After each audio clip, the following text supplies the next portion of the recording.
Ela disse rindo que eu era uma vergonha. Foi quando descobri que minha bondade havia se tornado minha maior fraqueza e meu silêncio, minha maior arma. Meu nome é Marlene Figueiredo de Souza. Tenho 67 anos e nunca pensei que chegaria o dia em que precisaria contar essa história.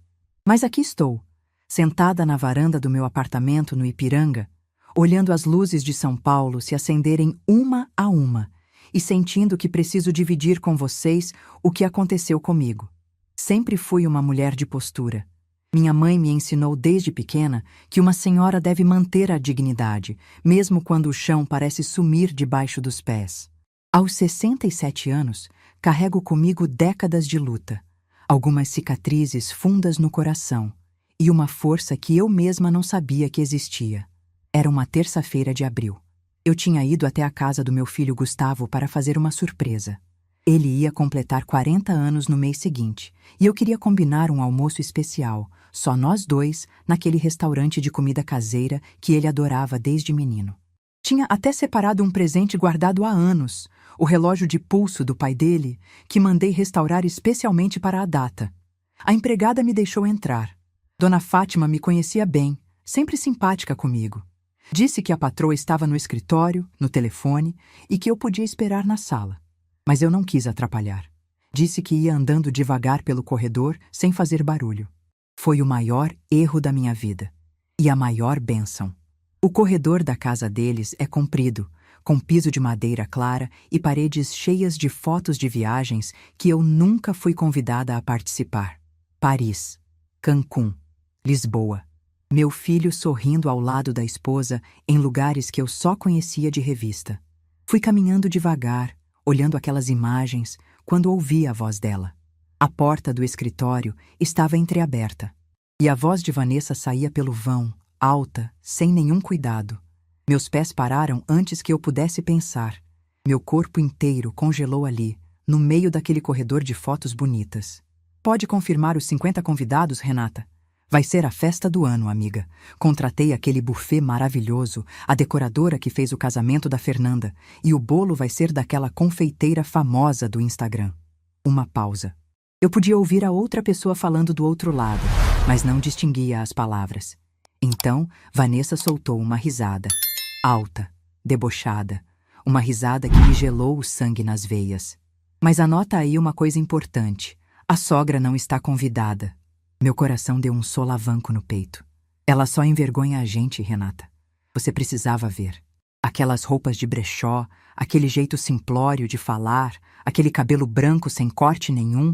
Imagina ela no meio dos meus amigos, no meio dos sócios do Gustavo. Ia parecer que a gente contratou uma empregada velha para fingir que era da família. Minhas pernas começaram a tremer. Precisei encostar na parede para não cair.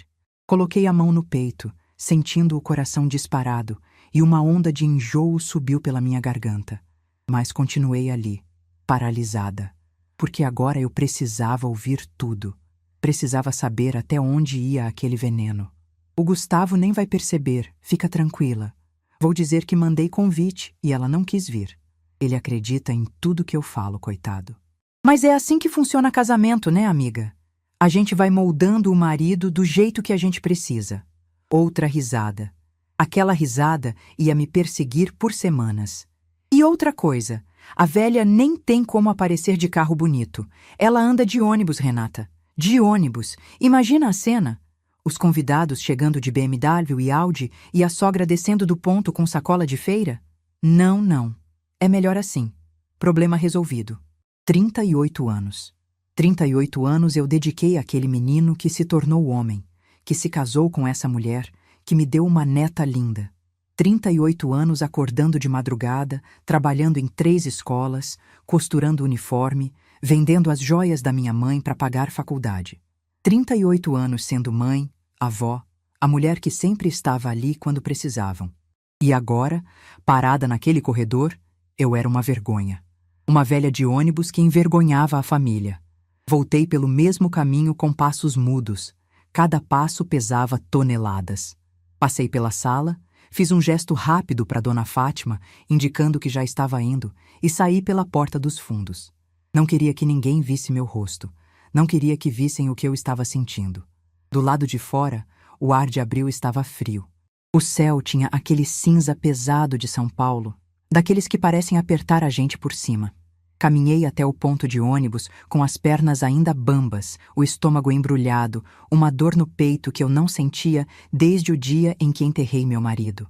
O ônibus demorou 20 minutos. 20 minutos em que eu fiquei ali, de pé, olhando para o chão, tentando não chorar na frente de estranhos. Quando finalmente entrei, sentei no banco do fundo, encostei a cabeça no vidro e deixei São Paulo passar do lado de fora como um borrão cinzento. Vergonha. Eu era uma vergonha. Cheguei em casa quando já estava escurecendo. Minha casinha no Ipiranga me recebeu com seu silêncio de sempre. A sala pequena com o sofá que eu e Sebastião compramos no nosso primeiro ano de casados. A cozinha, onde preparei milhares de marmitas para o Gustavo. O quarto onde durmo sozinha há 38 anos, desde que meu marido me deixou com um menino de 2 anos e um mundo para enfrentar. Não acendi a luz.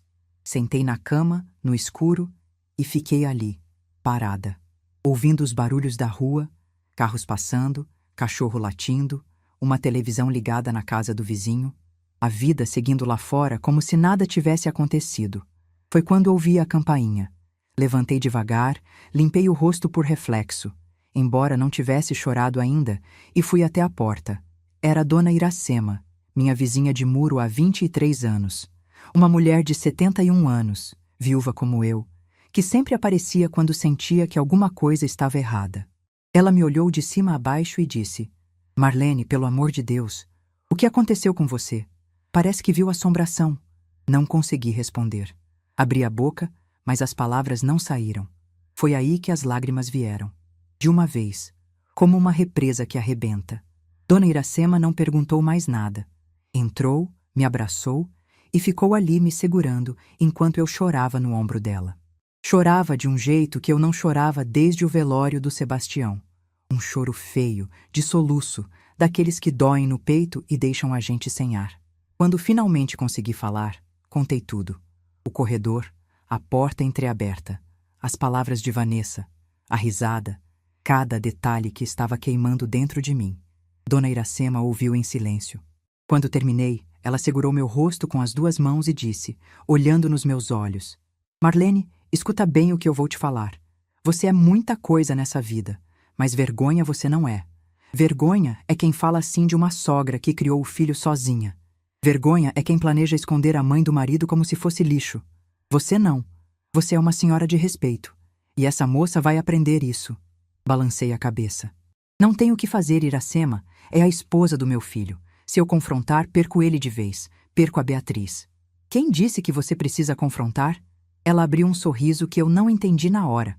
"Às vezes, Marlene, o silêncio fala mais alto que qualquer grito. E às vezes a vida dá a volta por cima de um jeito que ninguém espera." Ela foi embora quase meia-noite, depois de me fazer comer uma sopa que trouxe da casa dela e de garantir que eu ia ficar bem. Mas eu não dormi. Fiquei sentada na cama, no escuro, pensando em tudo que Vanessa disse, pensando em como eu tinha sido tratada nos últimos 8 anos de casamento dela com meu filho, pensando em cada vez que fui ignorada, cada vez que fui diminuída, cada vez que engoli calada porque não queria criar problema, e pensando numa coisa que ninguém sabia, uma coisa que eu guardava em segredo há 3 anos. Levantei da cama e fui até o guarda-roupa. No fundo, atrás das caixas de sapato e das cobertas de inverno, tinha uma pasta de documentos que eu escondia desde o dia em que recebi aquela ligação. Minha tia-avó, Ordália, tinha partido há 3 anos, aos 92. Uma mulher que morou a vida inteira numa kitnet no centro, usou sempre as mesmas roupas discretas, nunca teve carro nem luxo nenhum. Trabalhou 50 anos como tradutora de documentos e ninguém da família dava muita importância para ela. Ninguém, exceto eu. Todo domingo, sem falta, eu pegava 2 ônibus para visitar tia Ordália. Levava pão de queijo, tomávamos café juntas e ela me contava histórias dos contratos que traduzia nos anos 60. Quando ela começou a precisar de ajuda, fui eu que levei nas consultas. Quando ela ficou de cama, fui eu que segurei a mão dela até o fim. Uma semana depois que ela partiu, o advogado me ligou. Disse que tia Ordália tinha deixado o testamento e que tinha deixado tudo para mim. "Tudo o quê?" perguntei. A mulher morava numa kitnet. Ele explicou. Durante 50 anos, tia Ordália investiu cada centavo que ganhou. Ações, fundos, imóveis comerciais alugados no centro. Ela vivia simples porque escolhia, não porque precisava. O patrimônio total, R$ 1.800.000. Eu, Marlene Figueiredo de Souza, professora aposentada que andava de ônibus e usava roupa de brechó, era milionária. Mas não contei para ninguém. Por quê? Porque eu queria ver. Queria saber quem ficaria do meu lado por quem eu era, não pelo que eu tinha. Queria ver se meu filho me visitaria mais, se minha nora me trataria melhor, se alguma coisa mudaria sem eles saberem do dinheiro. 3 anos se passaram e nada mudou. As visitas continuaram raras, os olhares de desprezo da Vanessa continuaram constantes. A sensação de ser invisível continuou me sufocando. Até aquela tarde no corredor.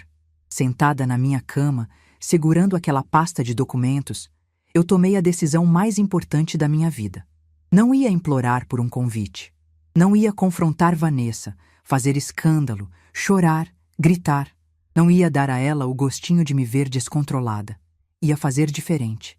Peguei meu celular e comecei a pesquisar. Personal stylists em São Paulo. Lojas de vestido de festa nos Jardins.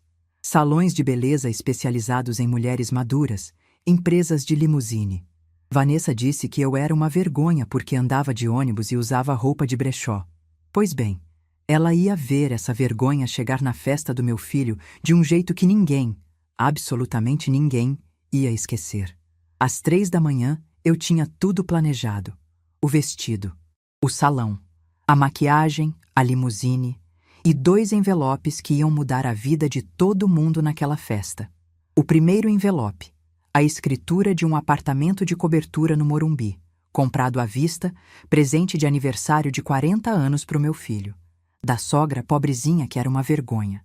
O segundo envelope, uma carta contando tudo, a herança, o segredo de 3 anos. E, palavra por palavra, o que eu ouvi naquele corredor. Deitei na cama com um sorriso no rosto. Pela primeira vez em anos, eu estava animada com o futuro. Não o futuro que os outros planejavam para mim. O futuro que eu mesma ia construir. Vanessa achou que podia me excluir da festa do meu próprio filho e eu ia aceitar calada, como sempre aceitei tudo. Ela não fazia ideia do tamanho do erro que tinha cometido. O silêncio daquela noite foi o mais poderoso da minha vida. Era o silêncio de uma mulher que tinha passado 67 anos sendo invisível e finalmente tinha decidido aparecer. E quando eu aparecesse, o mundo dela ia ruir. Ninguém, absolutamente ninguém, estava preparado para o que viria depois. Mas para vocês entenderem como eu cheguei até aqui, como uma mulher de 67 anos acabou ouvindo escondida a nora chamá-la de vergonha, preciso voltar um pouco no tempo. Preciso contar desde o começo. Desde o dia em que perdi o homem que era minha rocha, meu porto, minha razão de acreditar que amor existia. E como a partir daquele dia, eu fui me tornando invisível dentro da minha própria vida. Vocês devem estar se perguntando como eu cheguei até aqui. Como uma mulher de 67 anos acabou escondida num corredor, ouvindo a própria nora chamá-la de vergonha. A verdade é que essa história não começou naquela terça-feira de abril. Começou muito antes. Começou no dia em que meu mundo desabou pela primeira vez. Eu tinha 29 anos quando Sebastião partiu. A gente tinha acabado de completar 7 anos de casados. 7 anos de uma vida simples, mas cheia de amor. Morávamos numa casinha alugada no Ipiranga. Eu cuidava do Gustavo, que tinha 2 aninhos, e Sebastião trabalhava como supervisor numa fábrica de autopeças em Santo André. Não tínhamos muito, mas tínhamos o suficiente. E tínhamos um ao outro. Sebastião era daqueles homens que não existem mais. Acordava às 4 da manhã sem reclamar. Pegava 2 ônibus para chegar na fábrica, trabalhava 10 horas por dia e chegava em casa com um sorriso no rosto. Nos domingos, trazia pão doce da padaria e ficava brincando com o Gustavo no quintal. Era um homem bom. Naquela manhã de junho, ele saiu de casa como sempre.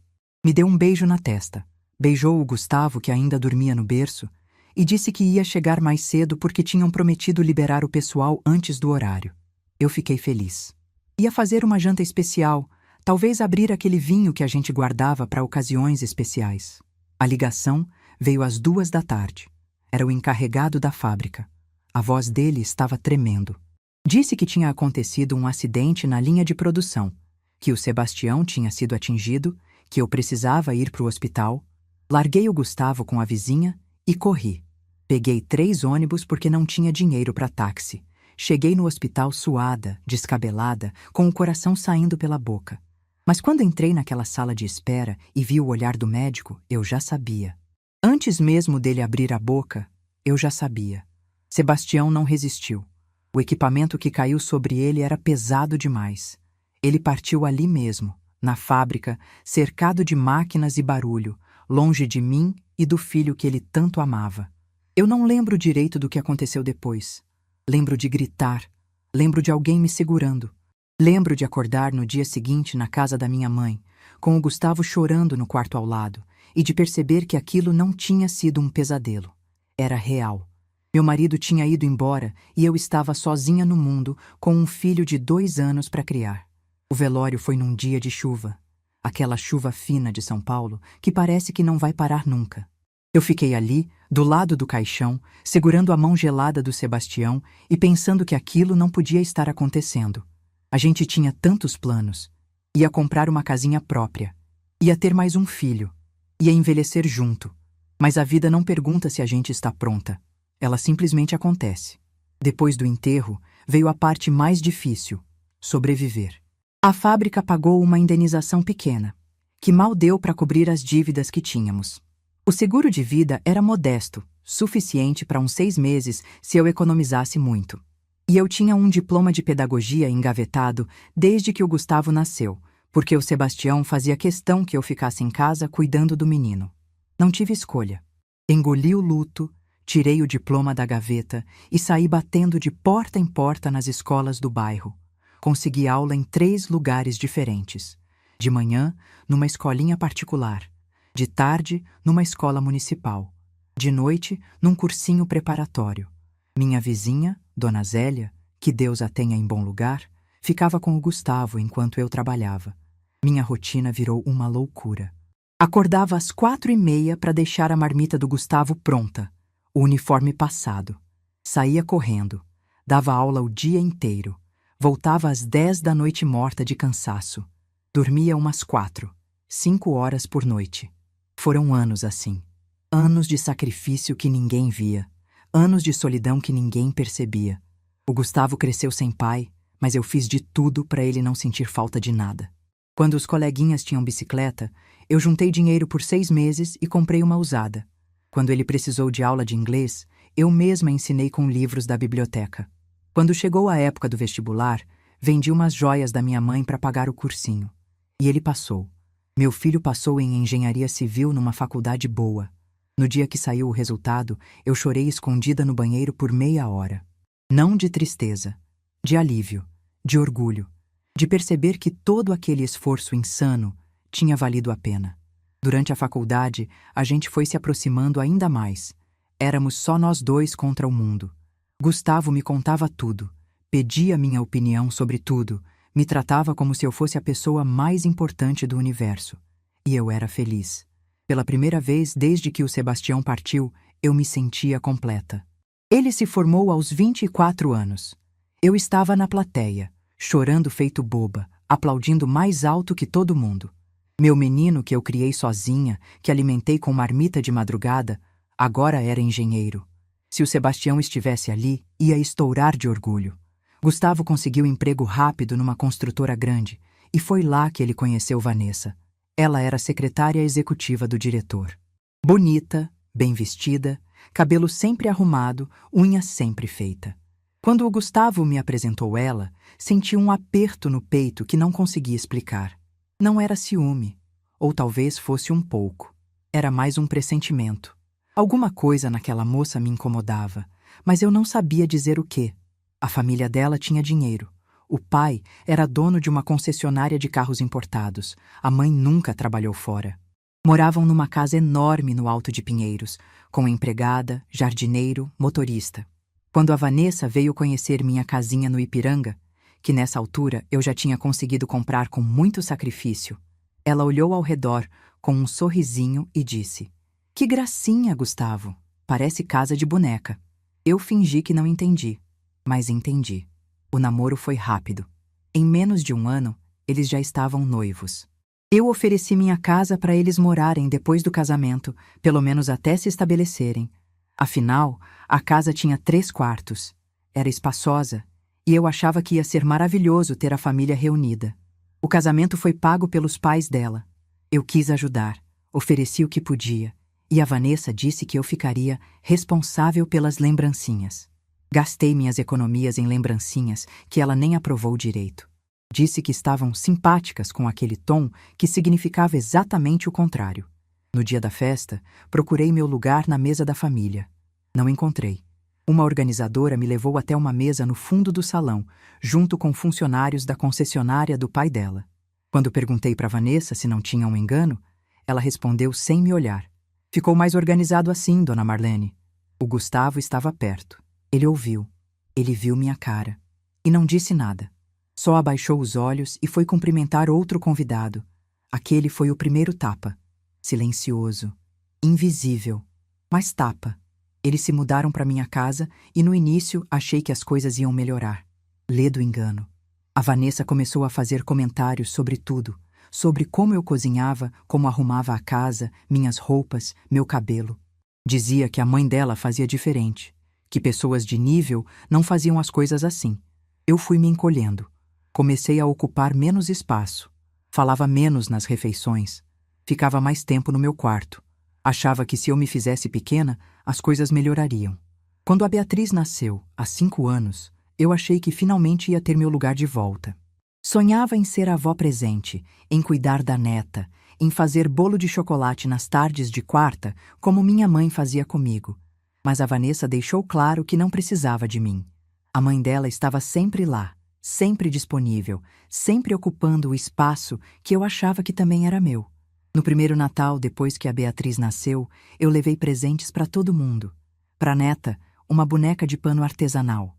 Para o Gustavo, um kit de ferramentas. Para a Vanessa, um jogo de toalhas bordadas que eu mesma fiz.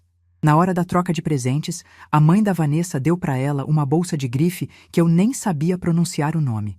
A Vanessa abriu meu presente, olhou para as toalhas e disse na frente de todo mundo: "Ah, que útil! Vou passar para a empregada usar na cozinha." A mãe dela riu. A Vanessa riu. O Gustavo ficou em silêncio. E eu também fiquei em silêncio. Guardei a dor no mesmo lugar onde guardava todas as outras. No aniversário de 3 anos da Beatriz, eu me ofereci para fazer o bolo. Sempre fiz os bolos do Gustavo quando ele era criança. Chocolate com brigadeiro, a receita da minha mãe. A Vanessa agradeceu e disse que já tinha encomendado de uma confeiteira profissional. O bolo custou R$ 800. Era bonito, cheio de andares. Mas quando a Beatriz soprou as velas, ela olhou para mim e perguntou: "Vovó, cadê o bolo de chocolate que você prometeu?" A Vanessa respondeu antes que eu pudesse abrir a boca: "A vovó Marlene não sabe fazer bolo bonito, meu amor. Mas a vovó Celeste trouxe esse lindo, olha." Vovó Celeste, a mãe dela, a avó que importava. Fui embora naquele dia com o coração em pedaços.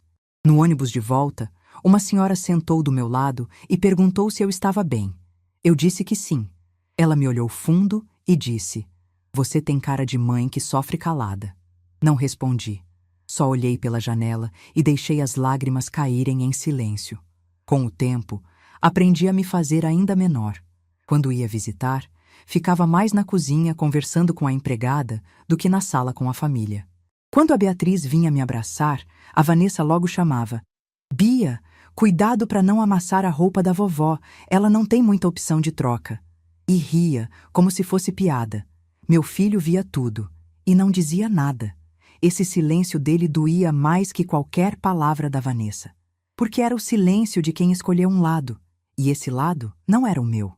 E foi assim, gota a gota, humilhação a humilhação, que eu fui me apagando. Fui virando sombra na minha própria casa. Fui me acostumando a ser invisível, a ser ignorada, a ser tratada como um móvel velho que ninguém quer, mas também não tem coragem de jogar fora. 38 anos, eu lutei sozinha para criar meu filho. E em 8 anos de casamento dele, eu fui sendo empurrada para fora da vida que construí com tanto sacrifício. Mas naquele corredor, ouvindo a Vanessa me chamar de vergonha, alguma coisa mudou dentro de mim. Eu passei a vida inteira sendo forte pelos outros, sendo forte pelo Gustavo, sendo forte pela família, engolindo dor para não criar problema, abaixando a cabeça para manter a paz. Mas sabe o que eu descobri naquela noite, sozinha no escuro do meu quarto? Que tinha chegado a hora de ser forte por mim mesma. E essa força, uma vez desperta, não ia mais adormecer. Porque eu finalmente entendi uma coisa que o Sebastião me disse há muitos anos, numa noite em que eu chorava por não ter dinheiro para comprar geladeira nova. Marlene, riqueza não é o que você tem, é o que você é. Na época, eu achei que era papo de marido tentando me consolar. Mas agora, 38 anos depois, aquelas palavras finalmente faziam sentido. A Vanessa achava que eu era pobre porque andava de ônibus. Achava que eu era vergonha porque usava roupa simples. Achava que eu não tinha valor porque não tinha carro importado nem bolsa de grife. Ela não fazia ideia de quem eu era, do que eu tinha enfrentado, do que eu tinha construído. E, principalmente, ela não fazia ideia do que eu tinha guardado naquela pasta no fundo do guarda-roupa. A festa de 40 anos do Gustavo estava marcada para dali a 3 semanas. 3 semanas. Era o tempo que eu tinha para me transformar, para deixar de ser a velha invisível que todo mundo ignorava e me tornar alguém que ninguém ia conseguir ignorar. No dia seguinte, liguei para Dona Iracema e pedi uma carona até o centro. Ela me olhou desconfiada e perguntou o que eu ia fazer. Respondi apenas, vou às compras. Ela riu. Marlene, desde quando você vai às compras no centro? Eu sorri. Um sorriso que ela nunca tinha visto no meu rosto. Desde hoje, Iracema. Desde hoje. Porque a Vanessa tinha razão numa coisa. Eu andava de ônibus, usava roupa simples e não tinha carro importado. Mas isso estava prestes a mudar. E quando eu descesse daquela limusine na frente de todos os convidados elegantes, quando ela visse a sogra vergonhosa entrando naquela festa, o sorrisinho debochado ia morrer na cara dela. E o bolo de R$ 2.000 ia acabar no chão. Dona Iracema me deixou na rua Oscar Freire às 9 da manhã de uma quarta-feira. Antes de eu descer do carro, ela segurou meu braço e perguntou: Marlene, você tem certeza do que está fazendo? Olhei para ela e respondi com uma calma que eu mesma não sabia que tinha. Iracema, eu passei 38 anos tendo certeza de tudo que fazia pelos outros. Agora é a primeira vez que tenho certeza de algo que estou fazendo por mim. Ela me olhou por um longo momento, os olhos marejados. Depois sorriu e disse: vai lá então, e me conta tudo depois. Desci do carro e fiquei parada na calçada, olhando aquelas vitrines que eu nunca tinha entrado na vida. Lojas com nomes estrangeiros, manequins usando roupas que custavam mais que meu salário de um ano inteiro quando eu era professora. Mulheres elegantes entrando e saindo com sacolas enormes, como se aquilo fosse a coisa mais natural do mundo. Por um segundo, pensei em voltar, em ligar para Iracema e dizer que tinha desistido, que aquilo era loucura, que eu não pertencia àquele lugar. Mas então lembrei da voz da Vanessa. Lembrei da risada debochada. Lembrei de cada palavra que ela disse naquele corredor. Ela só envergonha a gente. Respirei fundo e entrei na primeira loja. O cheiro foi a primeira coisa que notei. Não era perfume comum. Era daqueles aromas que a gente sente e já sabe que custa caro. O piso era de mármore claro. As araras de roupas eram espaçadas como se cada peça precisasse de seu próprio palco. Música suave tocava no fundo. Tudo ali gritava luxo em silêncio. A vendedora me olhou de cima a baixo com aquele olhar que eu conhecia bem. O olhar de quem está avaliando se você tem dinheiro para estar ali. Eu estava com minha roupa de sempre. Blusa simples, calça de algodão, sapato baixo. Nada que impressionasse ninguém. Ela veio na minha direção com um sorriso falso e perguntou se eu estava procurando alguma coisa específica. Dava para ver nos olhos dela que esperava que eu dissesse só olhando e fosse embora. Mais uma velha que entrou na loja errada, ela devia estar pensando. Mas eu não era mais a velha que abaixava a cabeça. Olhei nos olhos dela e respondi: estou procurando um vestido de festa. Algo elegante, sofisticado, que faça uma mulher da minha idade se sentir uma rainha. E não se preocupe com o preço. Me mostre o que vocês têm de melhor. O sorriso dela mudou na hora. Ficou interessado. Nas 2 horas seguintes, experimentei mais vestidos do que tinha experimentado na vida inteira. Azuis, pretos, verdes, longos, midi, com manga, sem manga. A vendedora trazia opção atrás de opção. Foi quando ela trouxe o vestido azul marinho. Era de seda italiana, com um corte elegante que valorizava sem vulgarizar. Tinha mangas 3/4 que escondiam o que eu queria esconder, e um caimento que parecia ter sido feito sob medida para o meu corpo. Quando me olhei no espelho, não acreditei no que vi. Não era a Marlene de sempre. Era outra mulher. Uma senhora de verdade. A vendedora apareceu atrás de mim e disse baixinho: "A senhora está linda. Parece uma daquelas atrizes de cinema antigo." Senti meus olhos marejarem, mas segurei as lágrimas. "Vou levar esse", eu disse. "E preciso de sapatos, bolsa e acessórios que combinem." Saí daquela loja 3 horas depois com sacolas que pesavam uma fortuna. O vestido, os sapatos de salto médio em couro italiano, a bolsa discreta, os brincos de pérolas verdadeiras, o colar delicado. No total, gastei mais de 15 mil reais numa única manhã. E sabe de uma coisa? Não senti culpa nenhuma. Aquele dinheiro era meu. Tia Ordália tinha deixado para mim porque eu fui a única pessoa que se importou com ela.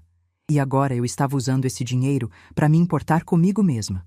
Na semana seguinte, marquei horário num salão especializado em mulheres maduras, nos Jardins. Quando cheguei, fui recebida por uma moça que me ofereceu café e me tratou como se eu fosse alguém importante. A cabeleireira se chamava Mônica. Tinha uns 40 anos, mãos firmes e olhos que pareciam enxergar além do cabelo. Pareciam enxergar a pessoa. Ela me sentou na cadeira, passou os dedos pelo meu cabelo com cuidado e perguntou: "O que a senhora quer fazer hoje, dona Marlene?" Pensei em todas as vezes que a Vanessa tinha zombado do meu cabelo. Aquele cabelo branco sem corte nenhum. Ela tinha dito no telefone, rindo com a amiga como se eu fosse motivo de piada. Olhei para Mônica pelo espelho e respondi: "Quero continuar branca. Meu cabelo branco é minha história, minha vida, meus anos de luta. Não quero esconder isso. Mas quero ficar bonita. Quero que as pessoas olhem para mim e vejam uma senhora elegante, não uma velha descuidada que ninguém respeita." Mônica sorriu com gentileza. "Cabelo branco é lindo, dona Marlene. É sinal de experiência, de sabedoria, de uma vida vivida de verdade. Só precisa do corte certo para valorizar. E eu vou encontrar esse corte para a senhora." 2 horas depois, eu me olhei no espelho e quase não me reconheci. Meu cabelo ainda era branco, orgulhosamente branco, mas agora tinha forma, movimento, vida. Um corte moderno que emoldurava meu rosto. Era elegante, era digno, era eu. Quando saí do salão, passei por uma vitrine e parei para me olhar. A mulher que vi ali não era a sogra que se escondia na cozinha durante as festas. Era uma senhora de presença. A Vanessa ia notar. Ah, se ia. Faltavam 10 dias para a festa, quando fui resolver a parte mais importante: os envelopes. O primeiro envelope era a escritura do apartamento. Eu já tinha comprado a cobertura no Morumbi há 2 meses. 200 metros quadrados, vista para o Parque do Ibirapuera. Tinha custado 900 mil reais, à vista, sem financiamento. Fui ao cartório buscar a documentação final. O tabelião me tratou com respeito, me explicou cada detalhe. Quando coloquei tudo dentro do envelope, senti uma satisfação que não cabia no peito. A sogra pobrezinha estava dando de presente para o filho um apartamento que a nora snob jamais conseguiria comprar. O segundo envelope era mais difícil. Sentei na mesa da cozinha com papel e caneta. Precisava escrever uma carta para o Gustavo, contando tudo. A herança, o segredo e, principalmente, as palavras que eu tinha ouvido naquele corredor. Comecei a escrever e parei. Comecei de novo e parei. Como é que uma mãe conta para o filho que a esposa dele a chamou de vergonha? Fui até a varanda, olhei para a cidade e respirei fundo. Lembrei do que Dona Iracema tinha me dito. Às vezes, o silêncio fala mais alto que qualquer grito. Mas eu não ia ficar em silêncio. Não dessa vez. Ia falar do meu jeito, com calma, com dignidade. Voltei para a mesa e escrevi: "Meu filho querido, essa carta é difícil de escrever, mas precisa ser escrita. Há 3 anos, sua tia-avó, Ordália, me deixou uma herança que eu nunca contei para ninguém. Quase 2 milhões de reais. Eu guardei segredo porque queria ver quem ficaria do meu lado por quem eu sou, não pelo que eu tenho. 3 anos se passaram.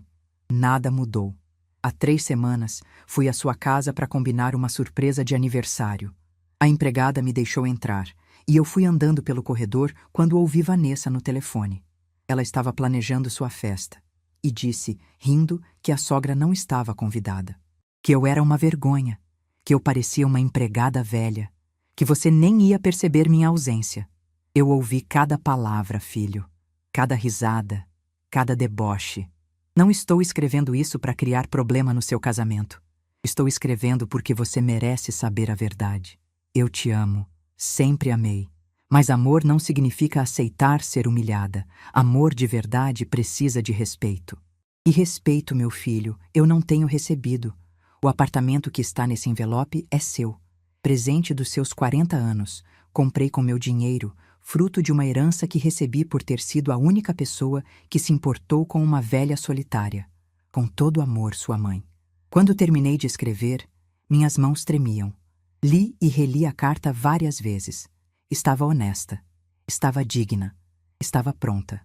Dobrei a carta, coloquei no envelope e guardei junto com a escritura. Faltavam 5 dias para a festa, quando resolvi a última parte.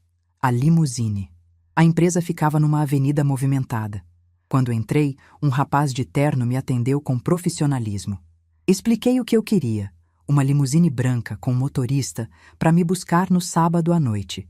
Ele me mostrou as opções. Escolhi a mais elegante. Branca, interior de couro bege. Alguma ocasião especial? Ele perguntou. Eu sorri. Aniversário do meu filho. Que lindo! Ele vai adorar a surpresa. Surpresa. Se ele soubesse. Na véspera da festa, Dona Iracema apareceu na minha casa. Ela tinha percebido as sacolas de loja, as idas ao salão, o brilho diferente no meu olhar. Sentamos na varanda com café e ela perguntou: Marlene, o que você está aprontando? Contei tudo. O corredor, o plano, o vestido, a limusine, os envelopes. Ela ouviu em silêncio, os olhos cada vez mais arregalados.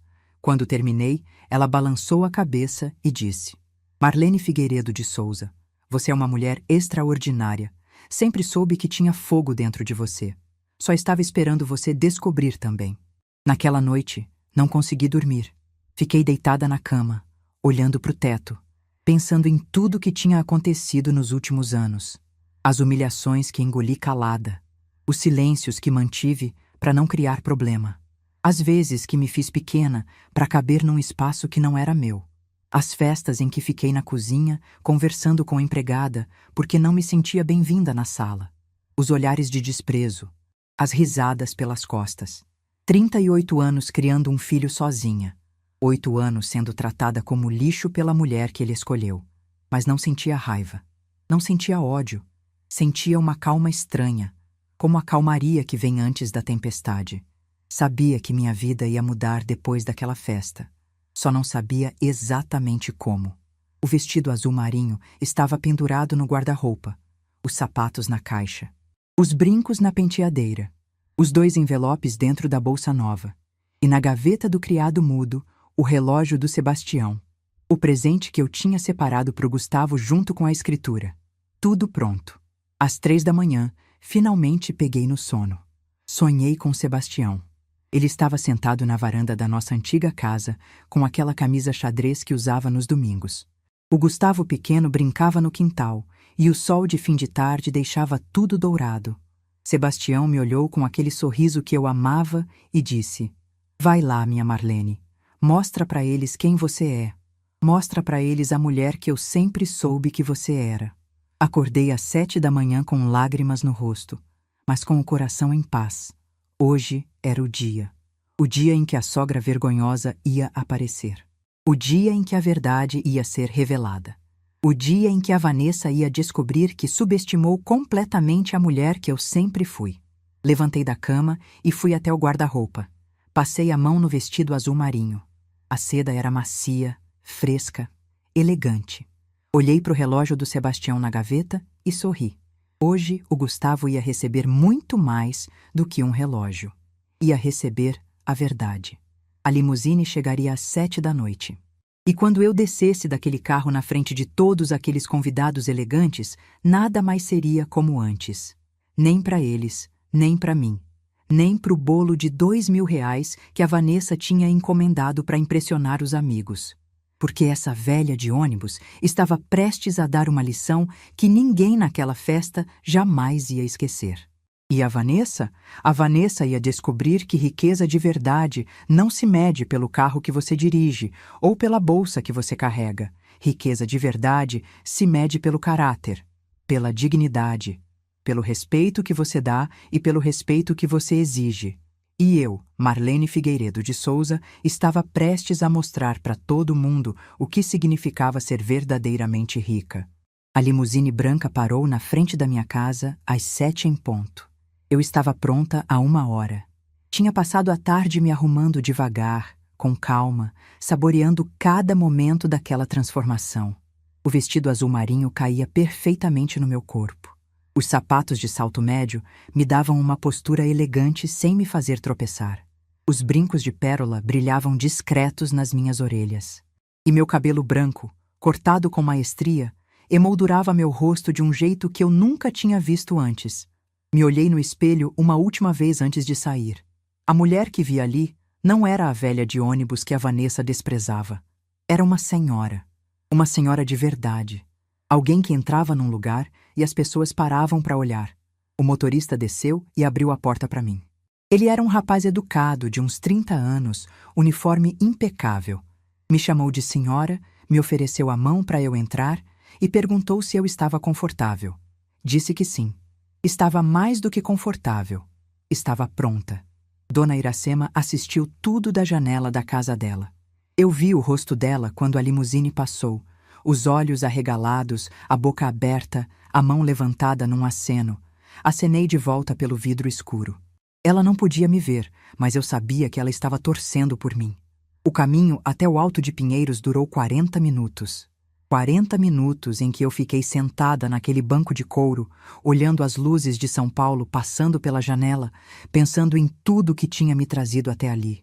A ligação da fábrica dizendo que o Sebastião tinha partido. Os anos de sacrifício criando o Gustavo sozinha. O casamento dele com a Vanessa. As humilhações, o corredor, as palavras que eu nunca ia esquecer. Ela só envergonha a gente. Respirei fundo. Não ia deixar a raiva me dominar. Não ia entrar naquela festa com ódio no coração. Ia entrar com dignidade, com calma, com a certeza absoluta de que eu merecia estar ali. Muito mais do que qualquer um daqueles convidados elegantes. A limusine virou a esquina da rua onde ficava a casa do Gustavo. Já dava para ver os carros estacionados, as luzes da festa, as pessoas entrando pelo portão.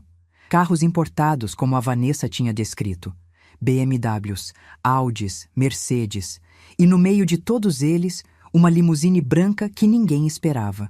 O motorista parou bem na frente da entrada. Pela janela, eu podia ver os convidados que estavam do lado de fora, conversando com taças de champanhe na mão.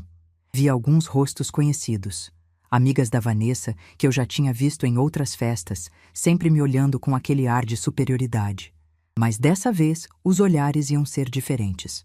O motorista desceu e deu a volta no carro. Abriu minha porta. E eu coloquei o pé para fora. Os primeiros segundos foram de silêncio. Um silêncio pesado, carregado de surpresa. As pessoas que estavam na entrada pararam de conversar e viraram para olhar. Copos de champanhe ficaram suspensos no ar. Conversas morreram no meio da frase. Quem era aquela mulher elegante descendo de uma limusine branca? Uma senhora de cabelo branco perfeitamente cortado, vestido azul marinho de seda italiana, brincos de pérola que brilhavam sob as luzes da entrada. Uma mulher que exalava elegância sem esforço. Uma mulher que não parecia ter nada a ver com a sogra de ônibus e roupa de brechó que a Vanessa descrevia. Então alguém me reconheceu. Dona Marlene? Era uma mulher que trabalhava na casa, uma das ajudantes contratadas para a festa. Ela me olhou como se estivesse vendo uma aparição. Eu sorri para ela e disse apenas: "Boa noite. Vim pro aniversário do meu filho." Caminhei em direção à entrada com passos firmes. Sentia os olhares em cima de mim. Olhares de curiosidade, de espanto, de admiração.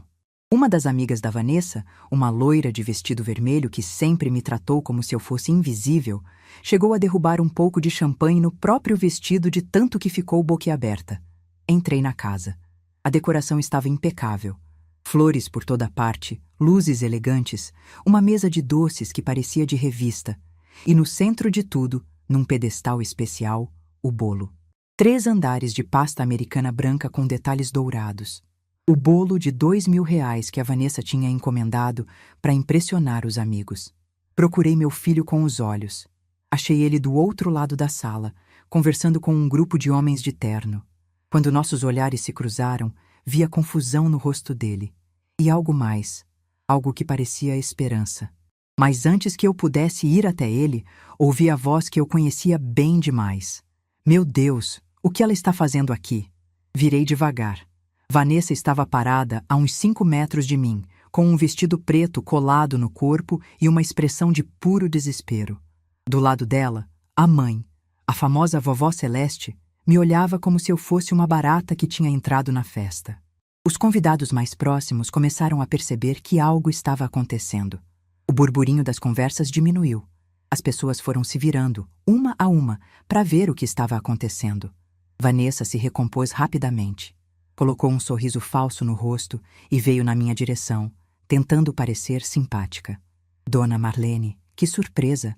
A senhora está diferente. Não sabia que vinha. Olhei para ela com calma. Uma calma que eu mesma não sabia que tinha. Pois é, Vanessa. Eu também não sabia que vinha. Aliás, pelo que eu ouvi, você fez questão de garantir que eu não viesse. O sorriso dela tremeu. Vi nos olhos dela o medo. O medo de quem sabe que fez algo errado e está prestes a ser descoberta. Do que a senhora está falando?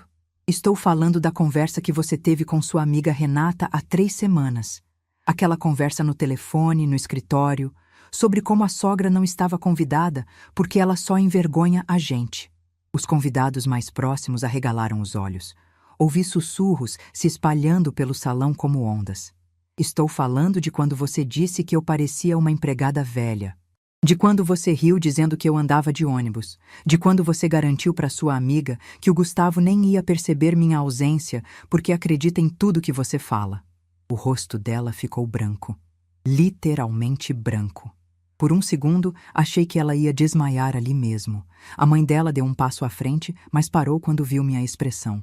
Eu não sei do que a senhora está falando. Sabe sim, Vanessa. Sabe muito bem. Nesse momento, Gustavo chegou ao nosso lado. Ele olhou para mim, olhou para Vanessa e percebeu que alguma coisa estava muito errada. Mãe, o que está acontecendo? Tirei os 2 envelopes da minha bolsa. O salão inteiro estava em silêncio agora. Todo mundo olhando, todo mundo esperando. Filho, eu vim te dar 2 presentes de aniversário. Entreguei o primeiro envelope para ele. Esse é uma escritura. De um apartamento de cobertura no Morumbi. 200 metros quadrados, vista para o Parque do Ibirapuera. Comprei para você, à vista, com meu dinheiro. O queixo dele caiu. Ele abriu o envelope com as mãos tremendo, olhou os documentos e me encarou sem conseguir falar. Como? Como assim? De onde? Esse é o segundo presente. Entreguei o outro envelope. Uma carta explicando tudo. Sobre a herança que eu recebi da tia Ordália há 3 anos. Sobre R$ 1.800.000 que estão no banco. E sobre o que eu ouvi sua esposa dizer naquele corredor. Vanessa deu um passo na minha direção. Isso é mentira. Ela está inventando isso para me prejudicar. Mas eu não estava olhando para ela. Estava olhando para o meu filho. Leia a carta, Gustavo. Leia e tire suas próprias conclusões. Eu não estou aqui para destruir seu casamento. Estou aqui porque você precisa saber a verdade sobre mim, sobre sua esposa, sobre quem realmente se importa com você. Gustavo abriu o segundo envelope, com as mãos ainda tremendo. Começou a ler. Conforme os olhos dele percorriam as linhas, vi a expressão no rosto dele mudar. Confusão, incredulidade, raiva. Quando ele terminou de ler, levantou os olhos e olhou para Vanessa. Ela disse mesmo essas coisas? Vanessa gaguejou. Gustavo, foi um mal-entendido. Eu estava nervosa com a festa e... Ela disse ou não disse? O silêncio dela foi a resposta. Gustavo fechou os olhos por um momento. Quando abriu de novo, vi algo que não via há anos. Vi o meu filho, o menino que eu criei, que eu alimentei, que eu carreguei no colo quando ele tinha pesadelos. Não o homem que deixava a esposa me humilhar em silêncio. Meu filho de verdade. Ele virou para mim e disse, com a voz embargada: Mãe, me desculpa por tudo. Senti meus olhos marejarem, mas não deixei as lágrimas caírem. Não ainda. Eu te amo, filho. Sempre amei. Mas amor precisa de respeito. E respeito, durante muito tempo, eu não recebi. Vanessa tentou intervir. Gustavo, você não vai acreditar nela, vai? Ela é uma velha que... Para. A voz dele era firme. Mais firme do que eu já tinha ouvido. Para de falar da minha mãe desse jeito. A mulher que me criou sozinha. A mulher que vendeu as joias da própria mãe para pagar minha faculdade. A mulher que dormia 4 horas por noite trabalhando em 3 escolas para eu não faltar nada. Ele se virou para mim. Mãe, eu devia ter dito isso muito antes. Eu vi como você era tratada. Vi os comentários, os olhares, as humilhações. Vi quando ela deu suas toalhas bordadas para a empregada usar na cozinha. Vi quando ela disse que você não sabia fazer bolo bonito na frente da Beatriz. E não fiz nada. Fui um covarde. Um covarde que tinha medo de criar problema no casamento. A voz dele quebrou. Vi lágrimas nos olhos do meu filho. Lágrimas que eu não via desde o dia do enterro do pai dele há 38 anos. Segurei a mão dele. Você ainda pode fazer diferente, filho. Ainda dá tempo. Nesse momento, ouvimos um estrondo. Vanessa, na tentativa de sair dali sem ser vista, tinha esbarrado no pedestal do bolo. Todo mundo virou para olhar. Os 3 andares de pasta americana balançaram uma vez, 2 vezes, e depois tombaram em câmera lenta. O bolo de R$ 2.000, o bolo que ela tinha encomendado para impressionar os amigos elegantes, foi ao chão com um barulho surdo, espalhando pedaços de massa e glacê pelo piso de mármore importado. A ironia era quase poética. O bolo perfeito para a festa perfeita, destruído no chão.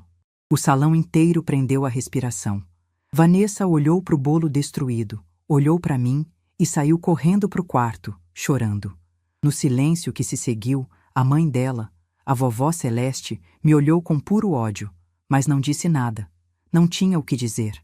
Gustavo apertou minha mão e disse: Mãe, vem, vamos conversar num lugar mais tranquilo. Fomos até a varanda dos fundos, longe dos olhares curiosos. E ali, sob as estrelas de São Paulo, meu filho me abraçou pela primeira vez em anos. Um abraço de verdade. Um abraço de filho que finalmente tinha enxergado a mãe. Me perdoa, ele repetiu. Por favor, me perdoa. Eu o abracei de volta, sentindo as lágrimas finalmente caírem. Eu te perdoo, filho. Sempre perdoei.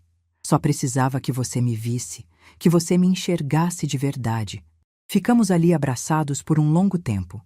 Eu senti o corpo dele tremendo, de emoção, de arrependimento, de alívio. E eu também tremia. Tremia porque finalmente, depois de tantos anos, eu tinha meu filho de volta. Quando finalmente nos separamos, ele segurou meu rosto com as 2 mãos e disse: Mãe, a senhora é a mulher mais forte que eu conheço. E eu fui cego demais para enxergar isso. Sorri para ele através das lágrimas. Você não foi cego, filho. Você só estava olhando para a direção errada. Agora você está vendo. Da varanda, a gente conseguia ouvir o burburinho da festa lá dentro. Os convidados comentando o que tinha acontecido. A confusão. O bolo no chão. A sogra que chegou de limusine e virou a festa de cabeça para baixo. Gustavo olhou para dentro da casa e depois para mim. O que eu faço agora, mãe? Segurei a mão dele. Isso, filho. É decisão sua. Eu fiz o que precisava fazer. Agora é você quem precisa decidir que tipo de homem quer ser. Que tipo de marido. Que tipo de filho. Ele acenou devagar com a cabeça. Eu preciso de um tempo para pensar. Tempo você tem, eu disse. Só não deixe passar a vida inteira pensando como eu deixei. Se, antes de ir embora, olhei uma última vez para o salão da festa. O bolo continuava no chão. Vanessa tinha sumido. A mãe dela estava num canto, cercada de amigas, provavelmente inventando uma versão da história que a fizesse parecer vítima. Mas eu não me importava mais com o que eles pensavam. porque naquela noite a velha invisível tinha finalmente aparecido. E o mundo nunca mais ia ser o mesmo. Nem para eles. Nem para o meu filho. E principalmente, nem para mim. A limusine me deixou em casa quase meia-noite. O motorista abriu a porta para mim, me desejou boa noite e foi embora. Fiquei parada na calçada por um momento, olhando para minha casinha no Ipiranga. A mesma casa onde criei meu filho. A mesma casa onde chorei a partida do Sebastião. A mesma casa onde passei tantas noites me sentindo invisível. Mas eu não era mais invisível. Não depois daquela noite. Entrei, tirei os sapatos e sentei no sofá ainda com o vestido azul marinho. Estava exausta, mas não conseguia dormir. Minha cabeça não parava de repassar tudo o que tinha acontecido. A chegada de limusine, os olhares de espanto, o confronto com a Vanessa, a carta, o abraço do Gustavo, o bolo no chão. A campainha tocou. Olhei para o relógio, quase 1 da manhã. Quem seria a essa hora? Fui até a porta e abri. Era Dona Iracema, de camisola e chinelo, com os olhos arregalados de curiosidade. Marlene Figueiredo de Souza, eu vi a limusine te deixando agora. Não vou conseguir dormir enquanto você não me contar tudo. Cada detalhe. Eu ri. Pela primeira vez naquela noite, eu ri de verdade. Entra, Iracema. Vou fazer um café. Passamos as próximas 2 horas na cozinha. Contei tudo, desde o momento em que desci da limusine até o abraço na varanda. Iracema ouvia com a boca aberta, às vezes soltando exclamações de surpresa, às vezes balançando a cabeça em aprovação. Quando contei sobre o bolo caindo, ela bateu na mesa e disse: "Isso é justiça divina, Marlene, justiça divina." Quando terminei, ela segurou minha mão e ficou em silêncio por um momento. Depois disse, com a voz embargada: "Eu tenho muito orgulho de você. Muita gente passa a vida inteira engolindo desaforo e nunca tem coragem de se levantar. Você se levantou, e se levantou com classe." Aquelas palavras significaram mais do que ela podia imaginar. Na manhã seguinte, acordei com o celular tocando. Era Gustavo. Atendi com o coração apertado, sem saber o que esperar. "Mãe, bom dia. Posso ir aí te ver?" Meia hora depois, meu filho estava sentado na minha sala. Ele parecia ter envelhecido 10 anos numa noite só. Os olhos estavam inchados, o rosto cansado. Mas havia algo diferente nele, uma clareza que eu não via há muito tempo. "Mãe, eu preciso te pedir desculpas de novo. Não só pelo que aconteceu ontem, por tudo, pelos últimos 8 anos." Fiquei em silêncio, deixando ele falar. Eu sabia como a Vanessa te tratava. Sabia dos comentários, dos olhares. Vi quando ela deu suas toalhas para a empregada. Vi quando ela disse que você não sabia fazer bolo na frente da Beatriz. E não fiz nada. Fingi que não estava acontecendo porque tinha medo de criar problema no meu casamento. Ele baixou os olhos. "Mas sabe o que eu percebi ontem, mãe? Que eu já não tinha casamento nenhum. Tinha uma farsa. Uma mulher que manipulava tudo o que eu pensava, que me afastou da única pessoa que sempre esteve do meu lado de verdade." Segurei a mão dele. "E agora, filho? O que você vai fazer?" Ele respirou fundo. "A Vanessa foi para a casa dos pais dela ontem à noite. Hoje de manhã ela me ligou exigindo que eu escolhesse entre ela e você." Meu coração apertou. "E o que você respondeu?" Gustavo me olhou nos olhos. Respondi que não tinha nada para escolher. Que a mulher que me criou sozinha, que vendeu as joias da própria mãe para pagar minha faculdade, que passou a vida inteira se sacrificando por mim, essa mulher sempre vai ter meu respeito e meu amor. E que se ela não consegue aceitar isso, então não é a pessoa certa para estar do meu lado. Senti as lágrimas escorrendo pelo meu rosto. Não de tristeza, de alívio, de gratidão, de amor. "Filho, deixe eu terminar, mãe. Eu vou pedir a separação. Não por causa do que ela disse de você, embora isso tenha sido a gota d'água, mas porque eu finalmente enxerguei quem ela é de verdade. E quem eu me tornei do lado dela. Um covarde que deixava a própria mãe ser humilhada em silêncio." Ele apertou minha mão. "Eu não quero mais ser esse homem. Quero ser o filho que você merece. O filho que o pai teria orgulho de ver." Quando ele mencionou o Sebastião, lembrei de uma coisa. Levantei do sofá e fui até o quarto. Voltei com uma caixinha de veludo na mão. "Filho, eu ia te dar isso ontem junto com a escritura, mas com toda a confusão acabei não entregando." Abri a caixinha. Dentro estava o relógio de pulso do Sebastião. O mesmo relógio que ele usava todo dia, que eu tinha mandado restaurar especialmente para o aniversário do Gustavo. Os olhos do meu filho encheram de água. O relógio do pai, ele usava esse relógio no dia em que você nasceu. Usava no dia em que a gente trouxe você para casa do hospital. E usava no dia em que partiu para nunca mais voltar.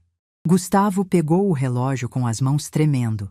Ficou olhando para o mostrador, passando o dedo pelo vidro, como se pudesse tocar o pai através daquele objeto. Seu pai era um homem de verdade, Gustavo. Trabalhador, honesto, que tratava todo mundo com respeito. Ele ia ter muito orgulho do homem que você está se tornando agora. Meu filho me abraçou. Um abraço longo, apertado, de filho que finalmente voltou para casa. 2 semanas depois, Gustavo me ligou para contar que a Beatriz queria me ver. Meu coração disparou. Eu não sabia como minha neta tinha reagido a tudo. Não sabia se a Vanessa tinha falado mal de mim para ela, se tinha colocado a menina contra a avó. Fui até a casa onde eles ainda moravam juntos.